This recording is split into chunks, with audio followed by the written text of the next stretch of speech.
students, welcome to Flip Classroom. This is Manisha once again with your English class for class 10, and we will be continuing with the same lesson, that is Long Walk to Freedom, which is an excerpt from Nelson Mandela's autobiography. ছাত্ৰ ছাত্ৰীসকল আকৌ তোমালোকক পুনৰ স্বাগতম জনাইছো flip ক্লাছৰুমলৈ এইটো তোমালোকৰ English text বুকৰ লং ৱাক টু ফ্ৰীডমৰ এইটো থাৰ্ড ক্লাছ হয় আৰু এতিয়ালৈকে তোমালোকে সাগে মোৰ যোৱা দুটা ভিডিও তোমালোকে চাইছা আশা কৰিছো আৰু বাই নাও তোমালোকে যিখিনি আমি ডিল কৰি আছো সেইখিনি তোমালোকে অলপ চলপ হলেও কিবা এটা আইডিয়া পাইছা So just because this is an excerpt from Nelson Mandela's autobiography. So autobiography mane ki asile atmojiboni. Aru yate he is dealing with apartheid. So what is apartheid? Apartheid ki asile? It was a political structure which was based on racial discrimination. Borno boikhomo boli koa hoy Asomia. So বৰ্ণৰ ওপৰত ভিত্তি কৰি পেলাই মানুহক separate কৰা হৈছিল আৰু এই ষ্ট্ৰাকচাৰটোৰ বিৰুদ্ধে তেওঁ গোটেই জীৱন তেওঁ ফাইট কৰিলে আৰু আলটিমেটলি আজি তেওঁ যেটো পৰ্যায় পাইছে that now he is elected তেওঁ নিৰ্বাচিত কৰা হৈছে as the world's first black president of South Africa. So ইয়াতে তেওঁ আজিৰ দিনত এই খুব ধুনীয়া যেটো মুহূৰ্ত তেওঁৰ জীৱনত আহিছে so in this beautiful moment he speaks about how কেনেকে তেওঁলোকে অকল তেওঁ নহয় আৰু এইটো কাৰণে তেওঁ কেতিয়া কি কন্ট্ৰিবিউশন খিনি তেওঁ নিজৰ কাৰণে তেওঁ লোৱা নাই সো ইমান ডাঙৰ এটা মহৎ কাম কৰিব হলে বহুত মানুহৰ হাজাৰ হাজাৰ মানুহৰ ত্যাগ আৰু বলিদান লাগিব so here he talks about the extraordinary courage of so many people বহুত মানুহৰ সাহসৰ ফলত বলিদানৰ ফলত determination খুব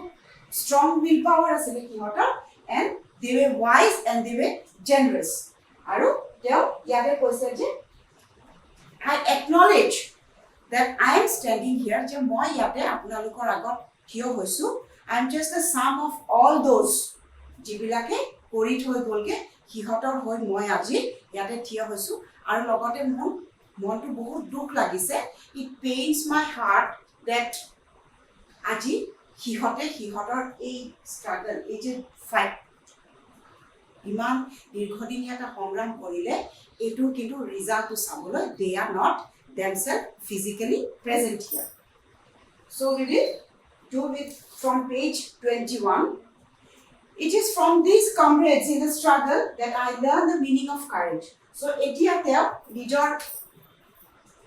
ভাষা teo courage মানে সাহস So, teo ki koise je ei freedom fighters khini jikhini logot teo ekeloge hihote against apartheid they fought keneke parile because of courage aru teo nije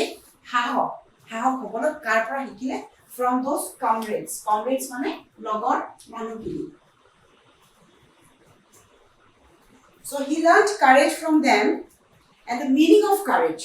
time and again I have seen men and women risk their and give their lives for an idea. I have seen men stand up to attacks and torture without breaking, showing a strength and resilience that defies imagination. So tell ki hoise je moi mo dirgodi dhori mo dekhi asu nari aru purukhok je kenake just for one idea kenake hote nijor jibon tyag dibo pare aru enekwa kisuman kostor honmukhin hoi kintu manokhik bhabe hote bhangi na jay without breaking aru enekwa ta odbhut শক্তি প্ৰদৰ্শন কৰে যেটো তাৰ মানে কি কৰে আমি কল্পনাৰ বাহিৰত আমি হিহতে জীবন কষ্ট সহ্য কৰি পেলা আগবাঢ়ি গৈছে হেতু আমি কল্পনা কৰিব নোৱাৰো I learned that courage was not the absence of fear but the triumph over it so তেওঁ কি কৈছে যে courage কিন্তু ভয় নথকা বুলি নহয় কিন্তু সেই ভয়টোৰ ওপৰত হয়তো জয় কৰা হয়তো ওপৰত triumph কৰা হেতুহে আসল courage হয় কাৰণ কেলে আমি যদি হাওকি বুলি নিজকে কৰিব যাও কিন্তু ভয়টোৰ ভিতৰ আছে দেন কি হ'ব আমি হে কামত যিখন এটা হট কামত আমি আগবাঢ়িব নোৱাৰিম we have to be very resilient we have to be very strong and we have to overcome that fear এই ভয় ভাৱটো আমি মনৰ পৰা হতৰাই দিব লাগিব The brave man is not he who does not feel afraid, but he who conquers that fear. কৈছে যে সাহসী মানুহ সেইজন হয় যোনে ভয় দেখায় বুলি নহয় কিন্তু তেওঁৰ সেই ভয়টো জয় কৰিব পাৰে. No one is born hating another person because of the color of his skin or his background or his religion. So কোনোৱে কিন্তু কোনো দ্বিতীয় মানুহজনক ঘৃণা কৰি জন্ম নহয়. So জন্মৰ সময়ত কোনে কাকো ঘৃণা নকৰে, just on the basis of the color of the skin. ছালটো বগা বা কোলাৰ ওপৰত ভিত্তি কৰি, ৰংটোৰ ওপৰত ভিত্তি কৰি বা কাৰোবাৰ বেকগ্ৰাউণ্ড বা কোনোবা কিবা ধৰ্মৰ ওপৰত ভিত্তি কৰি কোনোৱে মানুহ কিন্তু কাকো ঘৃণা নকৰে. People must learn to hate, and if they can learn to hate, they can be taught to love, for love comes more naturally to the human heart than its opposite. So তেওঁ কি কৈছে যে মানুহে কিন্তু ঘৃণা কৰিবলৈ শিকিব লাগিব, তেতিয়াহে তাৰ যিটো বিপৰীত. So hate মানে হৈছে ঘৃণা আৰু তাৰ বিপৰীত হৈছে love. So ঘৃণা কৰিব শিকিলে মানুহে প্ৰেম কৰিবলৈ শিকি যাব. Even in the grimmest times in prison, when my comrades and I were pushed to our limits, I would see a glimmer of humanity in one of the guards, perhaps just for a second, but it was enough to reassure me and keep me going. So তেওঁ কি কৈছে যে even in the grimmest of times in prison, জেলত থাকোঁতে যেতিয়া খুব মনটো বহুত বেয়া লাগি থাকে, দুখ লাগি থাকে, তেতিয়াও কিন্তু কেতিয়াবা মই এটা গ্লিমাৰ অফ হিউমেনিটি, গ্লিমাৰ মানে অকণমান হ'লেও এটা স্পাৰ্ক মই দেখিছোঁ, মানৱতাৰ যিটো মানুহৰ মনত যিটো মানৱতা আছে সেইটো একেবাৰে শেষ হৈ যোৱা নাই. আৰু তেওঁ সেই অকণমান হ'লেও এটা চিন তেওঁ দেখিবলৈ পায়, কাৰ মাজত সেই গাৰ্ডছবিলাকৰ মাজত দেখিবলৈ পোৱা যায়, মেবি অলপ খন্তেকৰ কাৰণে. আৰু সেইটোৱে মোক কি কৰে, মোক আগবঢ়াই যাবলৈ এটা সাহস দিয়ে. Man's goodness is a flame that cannot be hidden, that can be hidden but never extinguished. So কি কৈছে যে মানুহৰ মনত যিটো সততা আছে, যিটো ভাল পোৱা যিটো ভাৱ আছে, সেইটো এটা উমি জ্বলি থকা জুইকুৰাৰ নিচিনা, যিটো কেতিয়াবা কিন্তু লুকাই যাব পাৰে, কিন্তু সেই বস্তুটো একেবাৰে extinguish মানে একেবাৰে নুমাই নাযায়.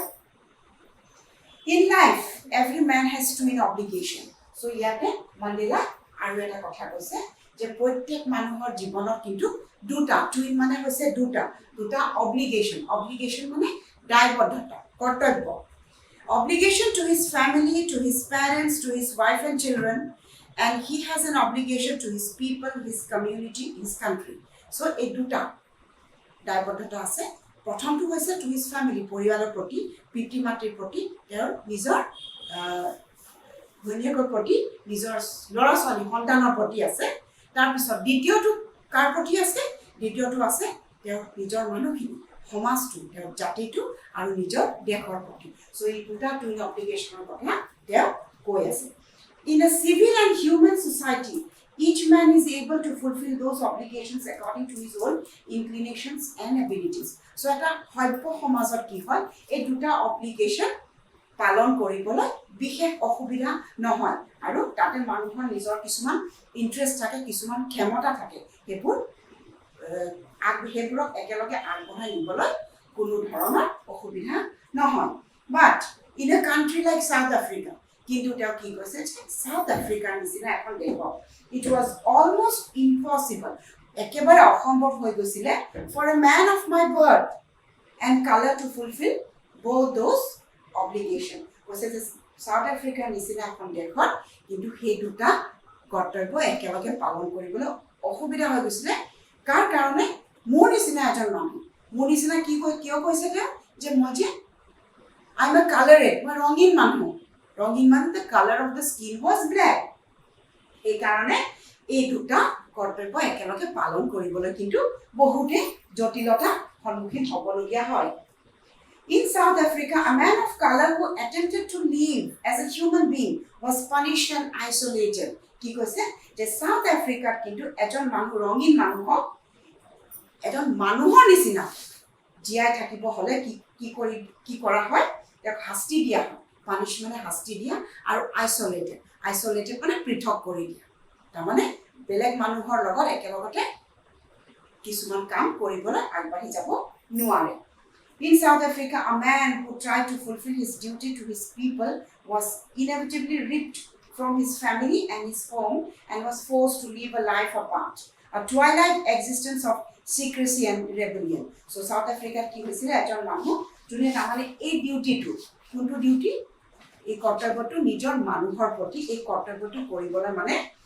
আগবাঢ়ি গ'লে তেওঁ পৰিয়ালৰ পৰা আঁতৰাই দিয়া হয় কাৰণ তেওঁ শাস্তি দিয়া হয় আৰু তেওঁ কি হয় তেওঁ যিটো এক্সিষ্টেন্স অস্তিত্বটো একেবাৰে নাইকিয়া কৰি দিয়া হয় আৰু তেওঁ